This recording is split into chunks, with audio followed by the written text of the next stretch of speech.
Good morning बच्चों से। आज हमारा जो नया टॉपिक है सम एक्वेटिक हैबिटेट्स। इसका जो टॉपिक है हमारा क्या लेंगे पहले ओशंस। तो शुरू करता हूँ मैं। We already discussed how fish are adopted to live in the sea. हमें जैसे कि पहले ही पता है कि फ़िश कैसे अपने आप को अडॉप्ट करती है समुद्र के बीच में, कैसे अपने आप को उधर एडजस्ट करती है और कैसे रहन सहन है उनका सब चीज़।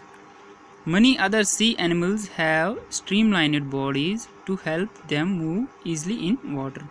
जो कुछ जानवर हैं जो सी के या वाटर के जानवर हैं, वाटर एनिमल्स, उन्होंने उनकी जो बॉडी होती है वो स्ट्रीमलाइन बॉडीज होती है जो उनको वाटर में हेल्प करती है, मदद करती है एक जगह से दूसरी जगह के लिए जाने के लिए, वो पानी के बीच में। There are some sea animals like squids and octopus which do not have this streamlined shape. इन दो जानवरों के जो octopus और squids हैं, इन दो की streamlined shape की बॉडी नहीं होती है। They stay deeper in the oceans. उसी वजह से ये क्या करते हैं, जो स्टे करते हैं, रहते हैं डीप, बिल्कुल डीपर साइड में रहते हैं ओशन के, near the sea bed and catch any prey that moves towards them. और किसी भी प्रे को खाने के लिए तैयार रहते हैं जो उनकी तरफ आती है। However when they move in water they make their body shapes streamlined.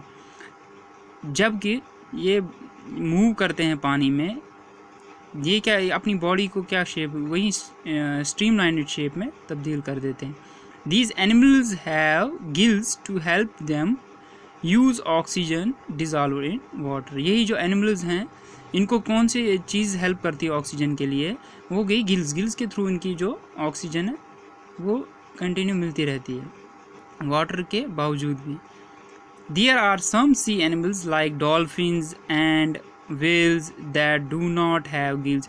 अब इनमें कुछ ऐसी भी एनिमल्स हैं जो वाटर में रहते हैं जिनकी गिल्स भी नहीं होती है, उसके बावजूद भी वो कैसे ऑक्सीजन लेते हैं। वो जब आपने देखा होगा बड़े बड़े समुद्रों में जो वेल्स होते हैं, डॉल्फिन्स होते हैं, वो कैसे बाहर आते हैं, उस छलांग के दौरान वो ऑक्सीजन लेके और डीप एक चले जाते हैं पानी समुद्रों में। मतलब डुबकी एक लगाते हैं, डुबकी के बाद और बाहर निकलते हैं, फिर और अंदर आते हैं। आपने देखा होगा ये कंटिन्यूसली प्रोसेस चलती रहती है ऑक्सीजन के लिए भी, क्योंकि उनको ऑक्सीजन भी ज़रूरी है ब्रीथिंग के लिए। They breathe in air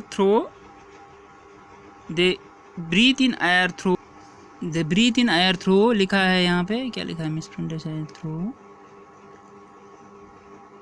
nostrils और blow holes that are located on the upper parts of their heads। ये जो होता है ये इनके अपर पार्ट होता है हेड के, माथे पे, ठीक है।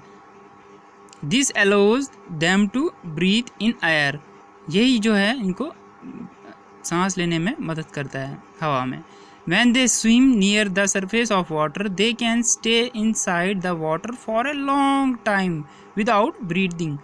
ये क्या चीज़ करते हैं, जब ये छलांग मारते पानी से बाहर, ये उसके बाद ये बहुत देर तक डीप साइड में जा सकते हैं बिना ऑक्सीजन के लिए।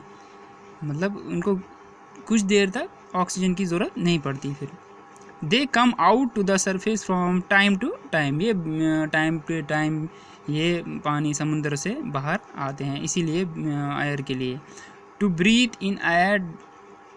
Did you ever see this interesting activity of dolphins in television programs और फिल्म्स एंड ओशन लाइफ। आपने क्या ये कभी नोटिस किया है या देखा है कहीं डिस्कवरी पे ये चीज़, ये डॉल्फिन्स हो गई, ब्लू वेल्स हो गई। आपको ये भी पता है एक ब्लू वेल का वज़न जो होता है 30 हाथियों के बराबर। आप खुद सोचिए कितनी बड़ी वेल हो गई है, और वेल और उसका वज़न देखिए आप कितना होता है। तो ये इनको सांस लेने में भी कैसे निकलना पड़ता होगा समुद्र के बीच से, और जब ये निकलते होंगे उसके बाद जब वापस जाते होंगे तो कितना पानी फैल जाता होगा आगे पीछे। तो ये तो था कुछ सम एक्वेटिक हैबिटेट्स जो थे ओशंस में, ओशन से रिलेटेड। अब पॉन्ड्स एंड लेक्स के बारे में हम कल डिस्क्रिप्शन से पढ़ेंगे। मुझे उम्मीद है आपको ये टॉपिक, छोटा सा ये जो था टॉपिक हमारा, ये समझ आया होगा। तो मुझे उम्मीद है कि आप घर पे भी मेहनत कर रहे होंगे इन दिनों। तो खूब पढ़िए घर पे बैठ के और सेफ रहिए। Thank you.